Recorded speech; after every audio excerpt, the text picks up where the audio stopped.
Okay, we're recording. Sweet. So how can it be March 8th already? How is that even possible? It's almost springtime. Right. That's awesome. and I don't know if any of you guys live in Michigan, but the winds today are insane. There's like trees falling all around us. We're in Ohio. Yeah, I know. Like fences falling. My daughter's like, they canceled school tonight. Like all the activities, like it's insane. Like the winds. So I don't know what's going on, but it's insane. So I'm so excited for our guest speaker tonight. Her name is Shannon Hein. She is a huge, huge leader on this team, you guys. We're so blessed to have her. She has agreed to talk to us tonight. She is amazing. She left corporate America 7 years ago to stay at home with her 3 boys. She has been married for 10 years. She originally joined network marketing to get a discount on products, to earn a few extra dollars here and there, to have a sense of purpose outside of being a mommy, which I think a lot of us feel. She worked her ass off. She started to dream big. She, like, in the last company she was in, she started to lose her passion a little bit for the business. And no longer felt confident in sharing it with other people, but then direct sellers entered her life. Her fire was invigorated again. She had a fire in her belly that just won't quit. She obviously said no a few times, but she knew like what a huge opportunity it was. So she dove in and she went after it. She started December 10th. She took 12 days to hit master seller. That's insane. Somebody just said they can't hear me. She sponsored 30 personally sponsored people in a little over 30 days. And that's pretty much what she's going to be talking to us about today. Like, how the heck do you sponsor 30 people in 30 days? I don't even think I did that. She has a team of over 240 people, and it's growing. So I am not even going to take up any more of her time. I'm just going to let you get started, Shannon. Alrighty. Is everybody on mute? Yeah, I don't know. I muted everybody, but let me see. Sometimes the people that dial in on the phone get all right. Mute. I'm trying to find anybody that's not muting. All right, I'll go ahead and start. And if you find any stragglers, you can. I will cut them off. All right. Well, first of all, I am super excited to share on tonight's training call, and I feel super awesomely blessed that Sherry asked me to do this. I want to thank them because I wouldn't be where I am without them. They've been working their you-know-what's off. Clearly, if I know they're taking a little bit of a break from all the opportunity calls they were doing. So if you just joined, you don't know that. When I joined in December, they had a calendar full of opportunity calls. I think they did 6 a day, every day of the week for 3 months straight. Is that right? Yeah. So you guys are the real rock stars, and thank you for saying yes to this. I could say yes to this, and all of us could say yes to this amazing, amazing business. So thank you, thank you, thank you. Like Sherry mentioned, I am a stay-at-home mom, and Sherry did not mention my previous business because I know a lot of people on this team are probably sick of hearing about it, but I think it's important to share a little bit about where I came from and how I got to this point. But I was a Beachbody coach for 4 years, and I loved it. What it taught me mostly was that network marketing works, that it's a viable opportunity for so many people who don't have any other options. And for me, it was a perfect fit for me as a stay-at-home mom. I loved it. I did start to lose a passion for sharing the opportunity with people last year, just because I was struggling in my own business. So I was having a hard time helping the people that joined me in the business see success. And so I realized that maybe my passion wasn't health and fitness as much as it was helping other people succeed in a home business. So thank God this opportunity came along, because literally right before that, I was I didn't know what was wrong with me. I didn't know if I just lost my motivation, if I was just like Sherry has said before, I got to the point where I'm like, am I going to have to go get a job? Like, am I going to have to go back to corporate America? And I was like, hell the F no. I had been out of corporate America for 7 years. I had said a million times on social media, I will never go back to working for someone again. And it literally freaked me out. Like, okay, my kid, I'm going to have all 3 kids in school in 6 months from now. I'm not going to, what am I going to do at home all day? I'm not going to go get a job. So this opportunity came along literally at the best time of my life that it could have possibly came along. So I was already of the mindset that this was going to be huge. I was prepared, I was ready, and I was ready to kick ass the second I started, which is exactly what I did. So I want to start by asking everybody that's on the call tonight, do you really want to recruit 30 people in 30 days? Ask yourself that question. Most of you on this call probably say yes because you showed up. It sounds nice and fancy and amazing and awesome. Yeah, who doesn't want 30 people on their team in 30 days? But I used to be the person that was literally scared of being a leader, scared to death. So I was the person that would get a few people on my team, and then I would sabotage it. Like, I'm not good enough, or I can't lead these people. I don't know what I'm doing. And so you need to ask yourself that question. Can you see yourself as a leader? And do you want to recruit 30 people in 30 days? Like I said, it sounds like, oh yeah, if people just come to me and they want to join and it's all great and dandy, that would be awesome. I'll have a big team. It'll be great. But if you have that mental block that you won't be able to direct them or help them or lead them or guide them, nothing I say tonight is even going to matter. It's going to go in one ear, out the other. You're not going to apply it. So you got to get your mindset right before anything else happens. So if you are that person that's scared to death of being a leader, then you may need to do a little bit of work on personal development wise, or find a mentor, or figure out what's the limiting belief in you that's telling you that you don't have what it takes to lead a big team. Another thing I'll say is not everybody in this business has a vision of building a huge team. I happen to be one of those people. I want to build a huge team. I wanted to have a huge team in my last company. Never freaking happens. So, like I said, I have been mentally prepared for this for a very long time. I'm ready. So, here's what I'll say. I have my notes. Hang on. So, I'm going to just break it down into 3 things that I did, or 3 areas that I think are most important if you want to recruit 30 people in 30 days. The first is, and I know there's some old schoolers out there that may have come from other network marketing companies that have done things very differently in the past, but you got to get on board with social media. I didn't make the rules. I just follow them. If you want to succeed this day and age right now in this economy and what's going on in the world today, you got to get on board with social media. I take it for granted. I've been doing it for a long time now. I've been doing it for 4 years, but I will say when I joined my last business and people were saying, oh, you got to share more, you got to share you got to share about your life and all those things, I was very uncomfortable with it. I'm like, well, I'm boring and nobody cares what I have to say or what I do all day long. I'm a stay-at-home mom. I change diapers. I couldn't think about what. Yeah, exactly. A little climb in place for her and a few friends and be somebody's good. Unmuted. Hey man, have a good weekend. Anywho, so somebody's unmuted their phone, so if you could mute it back. So social media, and something that somebody posted the other day that just totally stuck with me, which is amateurs sell products and professionals sell vision. That's like a zinger right there. Social media should not be a place for you to start blasting out direct sellers, wine. Yes, wine piques people's attention, but it's gotten to the point on social media, especially when you have 4,000 friends like I do, every other post is somebody selling a product. And to be honest, I tune those people out. I unfollow them. I don't even pay attention half the time.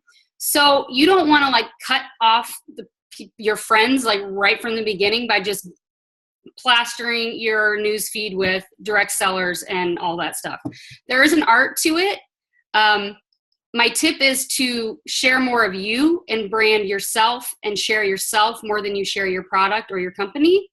Because at the end of the day, people are going to make a decision based on whether or not they want to join you, not the product or the company. Now, our product and our company are flipping amazing. We know that. Like, we know that. That's amazing. But right now, there's about 10,000 of us. We're all out there. We're all hustling, trying to make it happen, talking to people. A year from now, there's going to be 100,000 of us, maybe something like that. So what do you have to offer people that's different than the 100,000 people? The thing is, it's you. And what do you bring to the table? And what are you offering people? And so leverage social media to your advantage, but don't use it as a platform to just plaster everything about direct sellers. I actually encourage my team not to even say direct sellers in their posts. And the reason for that is I don't want somebody to say, oh, it looks like she's doing something really cool. And they go and see that I work for direct sellers, and they go Google direct sellers, and they go down this rabbit hole of other videos and websites, and maybe somebody got pissed off and they come across somebody's bad experience, whatever. I don't want them gathering their facts and information by Googling direct sellers. I want them to come to me and be like, what's this wine thing you keep talking about? I want to be the person giving them the information. So don't be blabbing everything on social media. You want to pique interest so that people have to come to you to figure out what it is that you're doing that's so amazing. A sense of urgency is important. So Austin is obviously, he's our upline. He's amazing. And I'm going to get to that at the end. But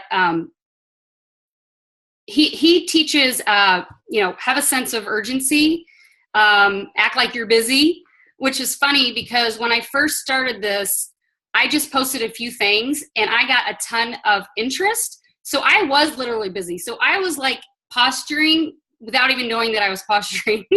I was like, oh my God, I can't keep up with these messages. And I would say something like that on social media, like, oh my God, my inbox is full. Oh my God. I started on December 10th. It was the holidays. I have 3 kids. I was a crazy mad person.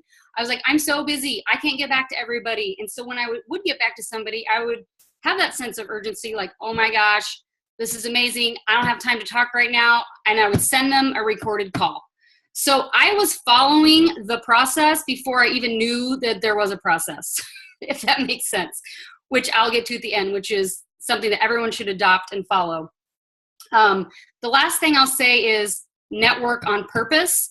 So you need to be social on social media. If you are, I'm a stay-at-home mom. I'm not out and about. I don't work full-time. I'm not around people ever. So if I can recruit 30 people, you sure the heck can do it. I made a point to join groups on Facebook, friend request people. When I first joined my other company, I'm like, no one's going to accept my friend request. Like, who am I? I'm just a stay-at-home mom. Like, who cares? But every day I sent friend requests. Every day I sent friend requests. Every day I sent friend requests. And if they accepted it or not, I didn't care. I was just trying to make as many connections with as many people as I could. So network on purpose. So if I could boil it down to 3 things that I think helped me gain the interest and get people on my team was social media, obviously, sense of urgency, networking on purpose, but also I messaged a ton of people. A ton. I didn't put my phone down for 3 freaking weeks. I literally, Sherry and I joked, I'm like, I don't think I've eaten in three weeks. I don't think I've slept. I'm not even sure. Again, it was the holidays. I literally did not put my phone down. And it wasn't because I had so many people to reach out to. It's just the people that I were reaching out to, I was reaching out to them one-on-one, being, so excited about something that there was a sense of urgency around. And I was following a process. I don't have a lot of time right now. Here's the call if you want to learn more. If you're interested, let's chat. That's all I did.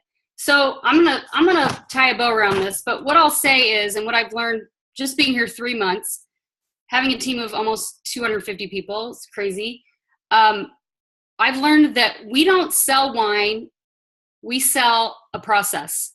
If you have a vision of a big team, you have to get good at selling the process. So, you could talk about wine all day long, and our wine's great. It's better than your wine club and our wine club.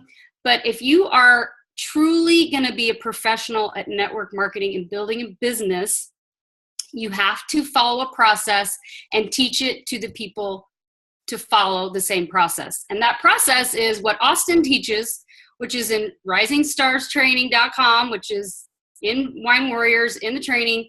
Go watch it, read it, look at his YouTubes. He teaches the 5 Ps, which are posture, prospect, peak, point, pass, plug, promote.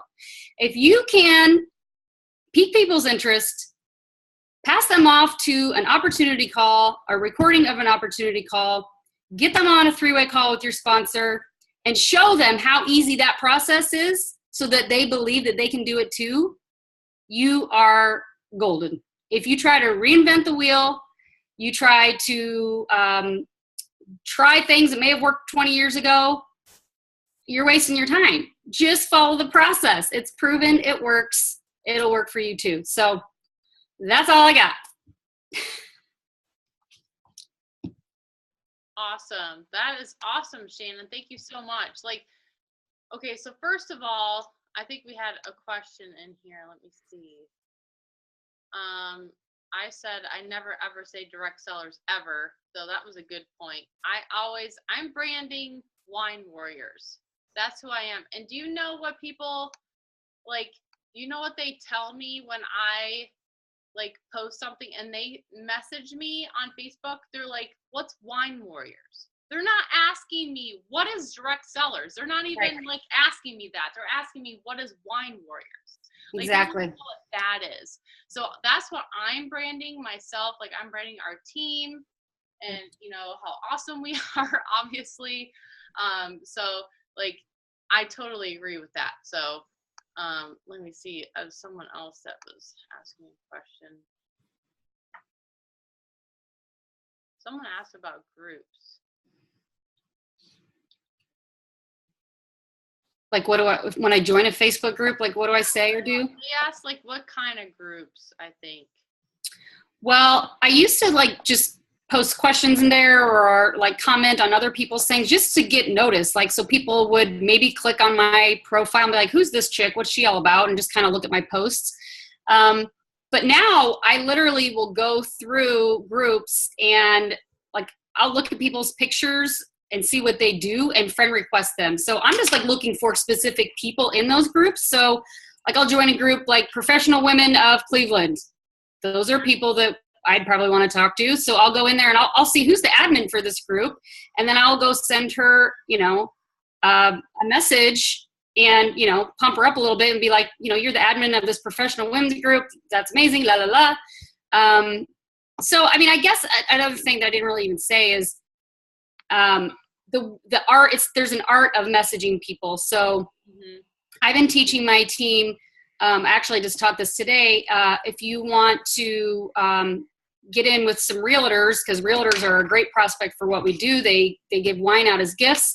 And this is kind of the way Brenda approached me about this opportunity, even though I said no 3 times. She came to me for advice and my opinion about the business. So instead of just straight up cold inviting somebody to take a look at the business opportunity, if you can find professional people that you would want on your team, not the people that, need the opportunity, but the people that will succeed at the opportunity, ask them, say, hey, I really respect you. You're a professional. You're very good at what you do in real estate industry.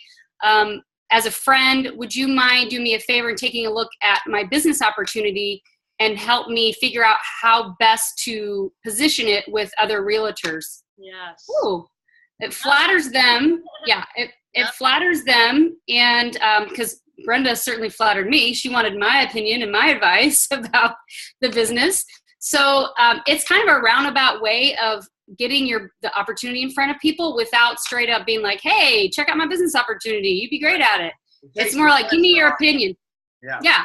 Give me your opinion about it. And then what's going to happen is either they're going to tell you it sucks, tell you it's awesome, want to join, or tell you who might be interested in it. Or give you good advice on how to get into, talk to realtors. Absolutely. Role playing is really, really huge with this business, especially with hot market. In our Ray Higdon training, he talked a little bit about the hot market and role playing with them and saying, well, you know, just take them off the hook right away and say, I know this isn't for you. Like, don't worry about it, but will you please just help me in determining whether what I'm saying to people is okay. And you send them the script and they're like, well, what is this business? I might want to know about it. You know, the Ray Higdon training is worth every cent. It is. Worth every cent. Absolutely. Any other random questions in there? Hold on a second. Okay. Amanda asks, so which third-party tool are you sending to your realtors for advice? Usually, so we just started talking about this on my team a little bit. We use different third-party tools depending on the prospect. So if it's like a young dude, we'll send Trey's video. Yeah. If it's a stay-at-home mom, we'll send my video. If it's, you know, based on who the person is. So for realtors, I typically just use the Monday night corporate call because it's so high level. Sometimes we send you guys' recorded opportunity call. My team, we decided to host our own opportunity call on Thursday nights. So we record those. We send those out. So we always have something to send. That's what I said. Like, use your judgment on which opportunity call you're sending. Like, I had one of my girls on my team. She sent, you know, he was a 40-something left-brained dude, Trey's video. Right. And he actually still got on the phone, but he was like, I have to be honest with you. Like, I saw a bearded guy talking and was like, what the hell is this? Like, he was kind of turned off by it. So and Trey is awesome, you guys. Like, he is the best. Totally. The best at videos, the best one of the best marketers I know. Yep. But this guy was like, he wanted to hear a more left-brained, like, facts, top to bottom explanation about what we were talking about. So he really she should have sent Derek's video to him personally. So, like, you just have to take into you know, consideration their age and, you know, what their Facebook looks like. Are they talking about politics all day long? If that's the case, they probably want the left brain version. Like, just kind of look at their profile and see what they want, what they're like. If they're young, they're going to love Trey and his 10-minute video that he, you know, is excited and awesome. So it just depends on, like, you have to use your judgment on which video to send to people. You can't send that left brain 50-year-old Trey's video and expect it to work. Like, on that note, it's not his market. Yeah. And on that note, I've been binge listening to the Bob Heilig podcast, your virtual upline podcast. If you're not listening to that, everybody should listen to that. But he talks about the 4 personality types.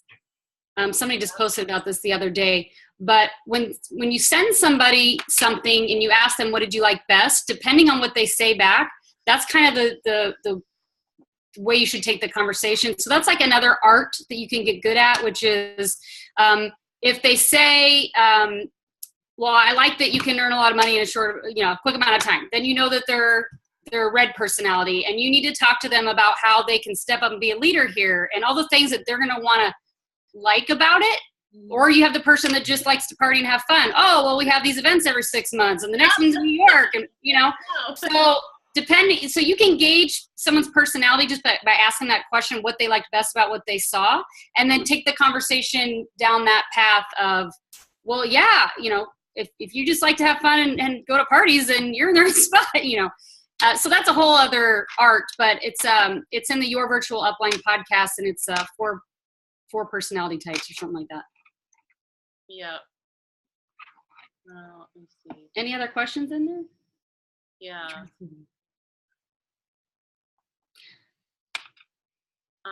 Joey Walsh asked, what was your opening message to your warm market? Do you drink wine, etc.? I think it was like, it's such a blur because literally the day I signed up, I just started blast messaging everybody. I think I just said, hey, how's it going? Because everybody knew me as a Beachbody coach. So I was a little weirded out by like, how am I going to approach all these people and be like, hey, I'm slinging wine now. I think I just said, hey, you know, small talk. I think I said, I just started a new side hustle and our product is wine. Do you like wine or know but anybody that likes wine? Right. That's all I said. I mean, I definitely changed my messaging since then, but that's pretty much what I said in the beginning. I'm super excited about this new side hustle I'm doing. It's wine, and do you know anybody that likes wine or do you like wine? Mm-hmm. That was it. Sorry. Should you do a three-way first before sending a recorded call or video? No. The purpose of a three-way is basically a closing call. That's where you're putting them in touch with that third party, to get that third party validation from either me or Austin or whoever, your lineage of leadership is. You're going to be putting them in touch with someone that's been doing this for a while, does it full time, that kind of thing. So you get them the information first, and the purpose of the three-way call is really to do a closing call, answer their questions to make sure they have all the information they need in order to make a good decision to move forward or not. So that's the purpose of the three-way. Right. At the end of the closing call, we actually ask people, like, where are you, like, on a scale from 1 to 10? Are you, like, a 1, like, you're never going to sign up, or 10, like, let's sign up today? Like, where are you at in that realm, like 1 to 10? And they'll tell us. Like, today, Derek had someone say, oh, well, I'm a 7 or 8. Right. Well, that means, like, they're seriously interested, but maybe they need to wait till Friday to sign up. Right. It turned out for them, they just needed to wait till payday to have the funds to do it. Is why they were a 7 or an 8. Yeah. So, and nobody will ever be a 10, you guys. If they're a 10, like, and they're ready to sign up that day, that's great. But most of the time, like, it's not even fathomable to be a 10 because somebody will always have more questions. They're never going to have their questions answered completely, like 100%. So if they're a 10, they're really ready to go. If they tell you they're a 10. So. Yeah. Okay. So once you get their opinion, where do you go from there? I have like 10 conversations that just stalled there. I hear this all the time, Shannon. So I would love to hear your feedback on this. So people say they get they're at various points within this process of piquing interest, pointing them toward the information, getting three-way calls set up or whatever. But at some point during that process, it kind of stalls out. So what advice would you have for someone in that situation? Because that's pretty common with all of this. Well, so Austin teaches, I don't know the way he words it. I wrote it down, I think, before this call. Maybe not. You don't want people to get the sense that you need them more than they need you. You have to detach yourself from the outcome completely. So, if they stall or they don't get back to you and you've tried the script that's, I'm going to assume by your lack of response that you're no longer interested and I'll take you off I won't follow up with you anymore and you still don't hear from them, then move the F on. Nice. Move on. Just say fuck, Shannon. Just goodbye. Later. Okay with it. Believe me, if they're on my team, they're okay with it. Right. Yeah. I mean, I if somebody, like, if you do ask somebody's opinion and they watch a thing and they say, oh, it looks like a great, blah, blah, blah. And, at some point you just be like, I appreciate you taking a look at it. Thank you for your advice. Thank you for your opinion. I appreciate it. Later on.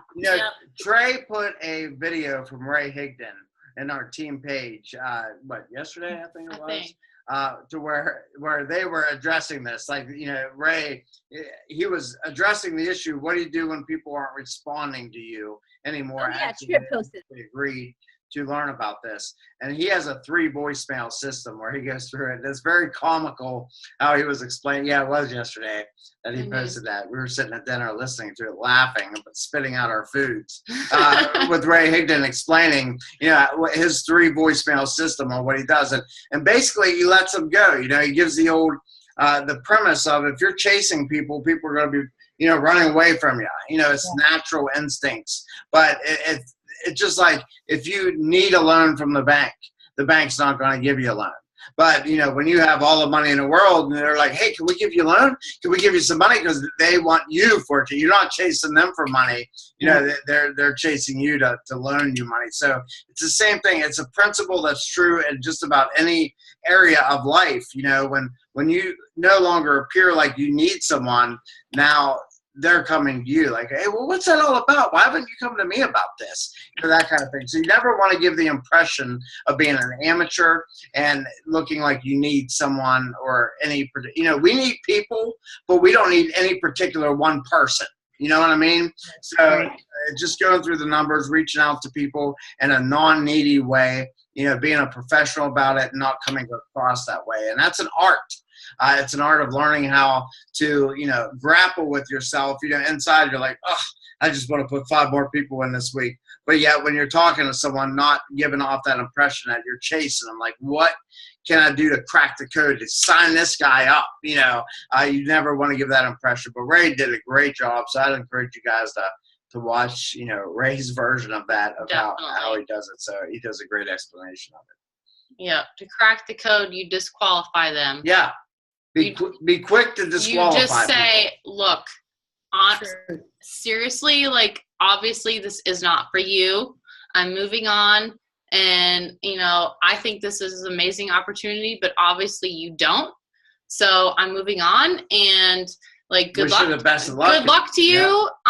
Yeah. I wish you the best of luck in life. And, if you ever want to contact me, then that's fine. Move on. And 9 times out of 10, they're going to say, wait, oh my God, I was just waiting for my tax money. Just hold on like 1 more week and I'm going to sign up. Like, they're going to suddenly be back in your corner ready to just sign up with you because you let them go. You took the pressure off and you said, look, I don't need you. I know what this business is doing for me. And I know what it's doing for my teammates. I believe in 100%. But if you don't see it, then so be it. And another example is, Ray was giving, and I'm kind of giving away his video here, but, he was talking about, imagine, okay, see yourself as a professional here. Okay, so imagine if your local doctor in town that you went and saw, imagine if he called you up personally himself and was like, well, hey, you're supposed to have your your checkup at 6 months. That was like 3 weeks ago. And, I'm not sure what's going on. I just want to make sure that you're healthy. I want to check out your knee. I want to check you all out. So, I think you should really make an appointment with me. And, imagine if you're then the next week, hey, I left you a message last week. I never heard back from you. I really want to do that checkup with you. Make sure you'd be like, this doctor must be seriously hurting for business. I am not going to this quack. So, and because it seems like he needs you rather than you needing the doctor, so it has to be their idea, or a high profile attorney in your area or an accountant or whatever. If they're hounding you for business or you would not view them as a professional. You'd be like, they're obviously in need of business. They're in need of money. This is not who I want to go to for these important issues in life. So, same thing with us. When we make an appointment with someone to follow up with them, if they don't answer, the voicemail is, hey, listen, we had an appointment at 2 o'clock. I was calling. I was keeping my end of the bargain. It's 2 o'clock on my watch. Not sure what happened. Look forward to connecting with you. Just give me a call when you're able to. 24 hours from now, hey, look, we had an appointment yesterday. I still never heard back from you. I hope everything's all right. I know I operate under appointments, and I presume you do too, and I'm just really concerned about you, so I hope everything's good. Wish you well. I hope to hear from you soon. And then, a couple days later after that point, that's where you say, look, apparently I left you a couple messages. This obviously isn't for you. So, that's fine. It's not for everyone. Entrepreneurship is not a venue for everyone. So I wish you well, and anything you do in life, I'm here for you if you ever, want help in creating a business for yourself from home. Have an awesome day. Take care. I'm going to go ahead and mark you off my list now. that's when they're going to be coming back, because now all of a sudden, you know, you don't appear needy. So that's kind of the idea of the Ray Higdon thing, you know, and think about it in terms of, you know, your physician calling you, like, or your dentist, you're supposed to have your 6-month checkup. Oh my gosh, you didn't come in. I just want to make sure, your teeth are good. I want to take care of you. You know, hey, give me a call. You know, they would not do that, because that's not how professionals act. This is a profession that will pay you a 6-7 figure income, and you have to conduct yourself accordingly. You cannot be behaving needily or wanting that quick buck or coming off that way. You have to conduct yourself as a professional if you want to receive professional level income. It's just the way that it works with this or anything else in life. And this is no different than any other legitimate profession that's out there. I just want to add to that, because I think it's funny. So last year when I was struggling in my other business, our upline was teaching us that, you know, if somebody likes your post on Facebook, that you should reach out to them. So it was getting to the point where, and I asked my sister for feedback, like how, because she wasn't involved in it at all. She owns her own business as a photographer. I'm like, how would you like to be approached about, you know, this business opportunity, you know, knowing what you know? And she's like, well, I've had people like send me messages and say, thank you for liking my post. She's like, if you got nothing better to do than send me a message because I liked your post, then you are desperate. Right. But like we were being taught to do that. Like that's pretty desperate. Thank you for liking my post, blah, blah, blah, blah, blah, blah, blah. Like, whoa, that's desperate. Yeah. Okay. I think. This is a good question. Tara says, I'm in North Dakota, and it's one of the states they don't ship to. I have a ton of interest, and I'm in almost every single person lives here, and I'm stuck on what to do. Tara, let me ask you something. What made you sign up? You can unmute yourself and talk to me.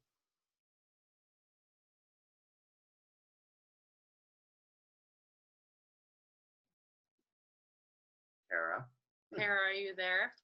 Just said unmute on your. Yes, I am. Okay, awesome.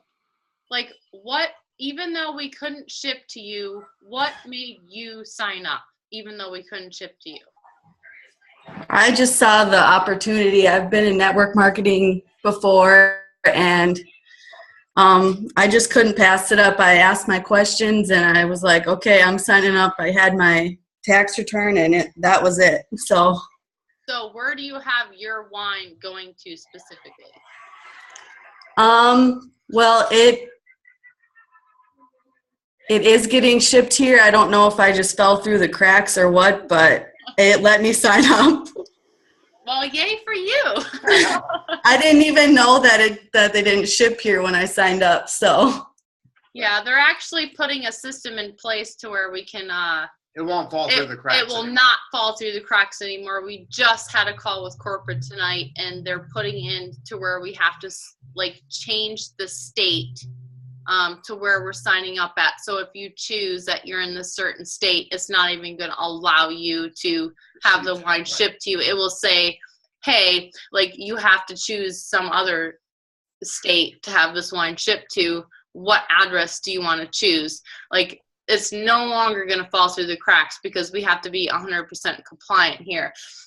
Mm-hmm. But anyways, like what made you sign up is what people in North Dakota, like they're going to sign up because they see what you saw. So, yeah, I guess another benefit is I live right like a couple minutes from Minnesota, so I guess that's perfect. You can just have your wine shipped to the border. You can have it shipped to a UPS facility and just go pick it up. Like if you live close to the border, that's totally fine. I have people driving hours for their wine to a local UPS facility in another state to get their wine. So the fact that you live a couple minutes away is awesome. But you know, the reason people are really going to sign up with you in North Dakota is because they see what you saw. So you have to find those people that see this opportunity for what it is. And just to let you know, there's 45 other states that you can market to. Like you don't have to market to people in North Dakota. Be marketing to people in other states. People on your friends list. You can even search like people who live in Michigan, people who live in, I don't know, what other Any of the states? other Any states, other states. yeah. Like, search that on Facebook. All of your friends will pop up that live in these other states other than North Dakota and Utah and Oklahoma. Right. So be doing that, and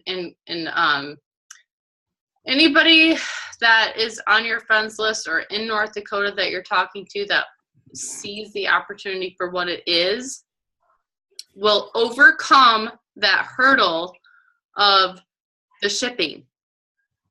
Right. They're the top, I think the winner of December in the contest in direct sellers was from Utah, because he doesn't give a crap. I don't want to say shit, but he doesn't give a crap about his wine. He's sending his wine to like his team in other states for their wine tasting parties. He's like, I don't need to consume this wine myself. What do I still get this as a write-off. I'm sending it to Colorado for my teammates' wine tasting party. And just because you can't drink the wine yourself doesn't mean you're not open for business. That's really important to know. Are you saying that he actually like changes the shipping address to like somebody on his team? He changes his shipping address every single month. He doesn't care where it goes. Like, great idea. He'll change it to someone in Colorado one month and someone in Florida the next month. And whoever on his team is having a wine tasting, he basically donates the wine to someone else. Yeah, it's $79.95 a month. I mean, right. And once you have 3 customers, it's free. So really, you're not even paying for your wine that you're sending to someone else's wine tasting. Right. So being open, not being open in other states is irrelevant to this business. You can stay open in this business no matter what state you're in. It doesn't matter. Right. You're legal to do business in 50 states as far as running you can it do as a business. You just can't get your wine because of these stupid prohibition laws, which hopefully will all be changed within the next year or so.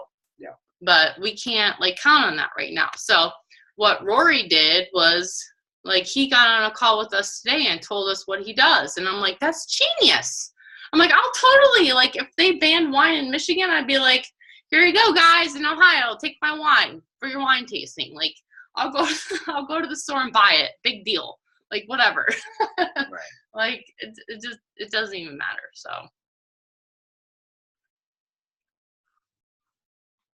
Awesome. Yep, North Dakota's small. Ship it to nearby.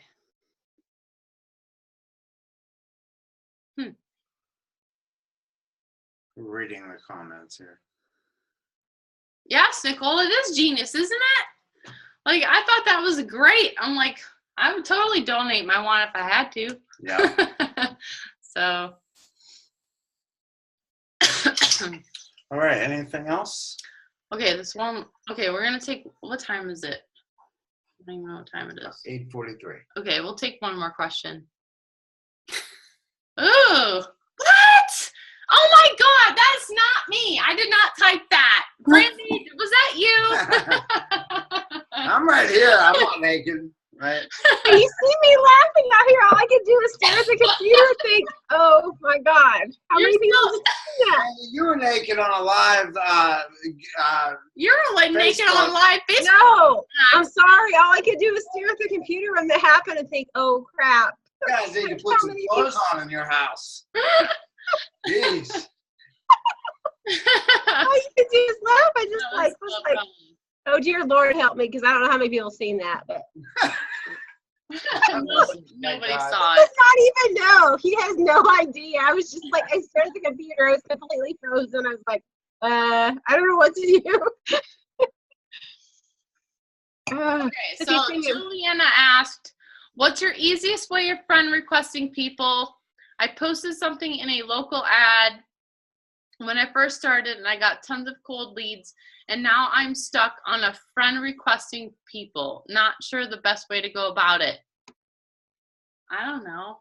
What do you think, Shannon? I just friend request 10 people a day. If they accept it, they don't. Or if they accept it, they do. If they don't, they don't.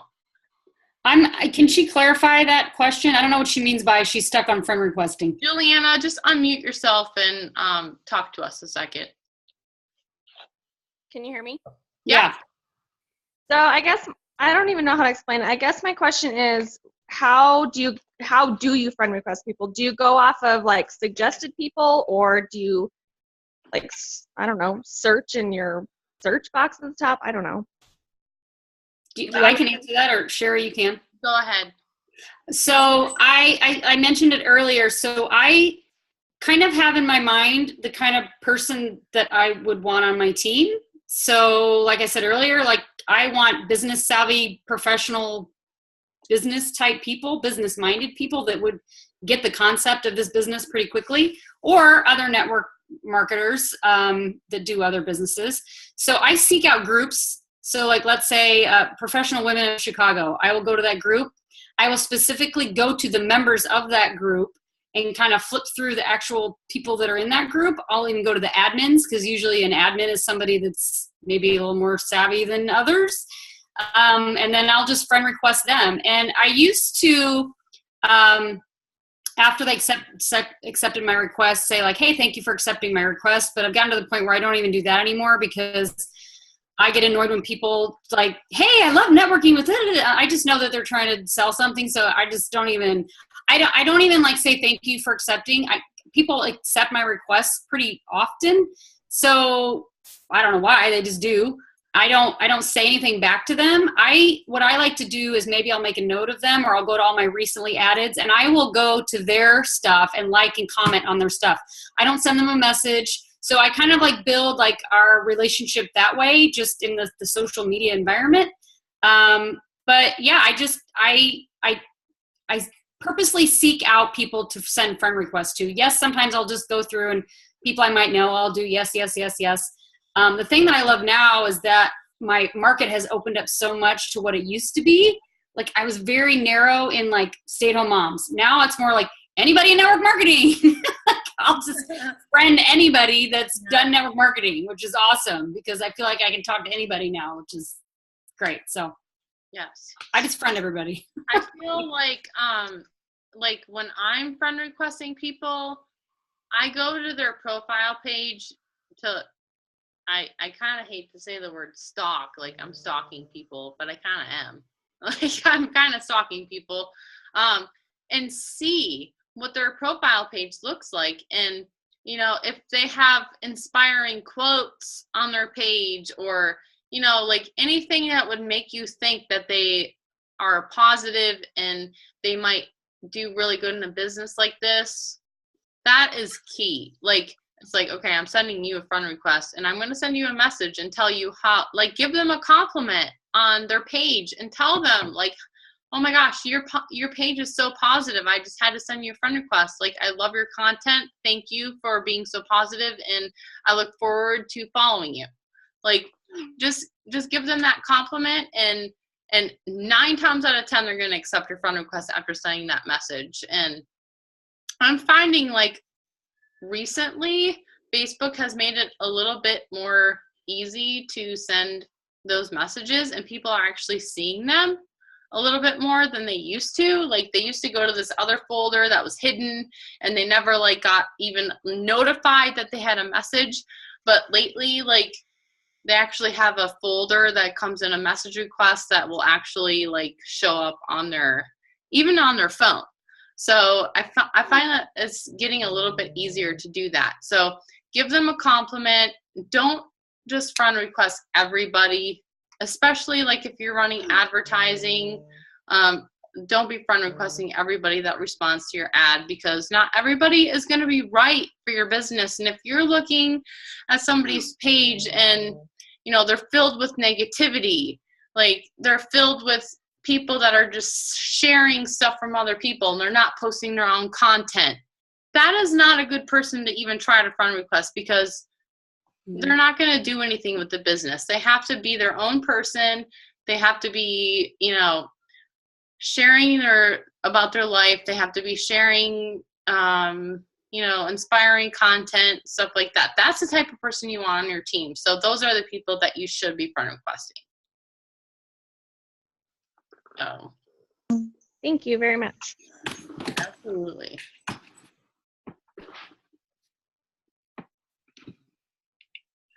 Cool.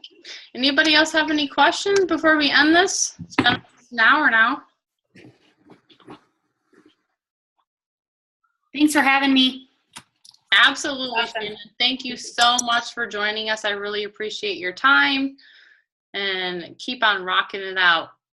I will. No, don't plan on slowing down. Good. That's what I want to hear. All right, guys, have a great night, and I will see you next Wednesday. Good night. Thanks so much. Good night. Good night. Bye.